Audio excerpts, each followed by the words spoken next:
কুষ্টিয়ায় বহুতল ভবন থেকে পাওয়া কোটি টাকার গাড়ি নিহত ঝিনাইদহ ৪ আসনের সাবেক এমপি আনোয়ারুল আজিম আনারের। বাড়ির কেয়ারটেকার জানান ৩ মাস আগে গাড়িটি রেখে যান মেহেরপুরের এক বিএনপি নেতা। এ নিয়ে তদন্ত করছে পুলিশ। দর্শক, কুষ্টিয়া প্রতিনিধি জহুরুল ইসলামের তথ্যচিত্রে ডেস্ক রিপোর্ট।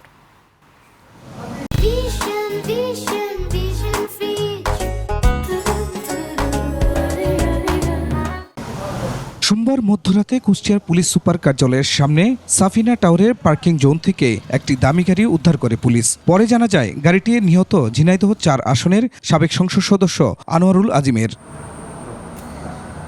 ভবনের কেয়ারটেকার জানান, গাড়িটি ৩ মাস আগে মেহেরপুরের গাংনী পৌর বিএনপির সাবেক সভাপতি মোস্তাফিজুর রহমান এখানে রেখে যান। ওনার নাম মোস্তাফিজুর রহমান, আর পিতার নাম মুজিবুর রহমান, আর বাসগ্রাম দক্ষিণ পাড়া গাংনী পৌরসভা মেহেরপুর। তবে এমন তথ্য নেই জানিয়ে বিষয়টি তদন্ত করা হচ্ছে বলে জানিয়েছে পুলিশ।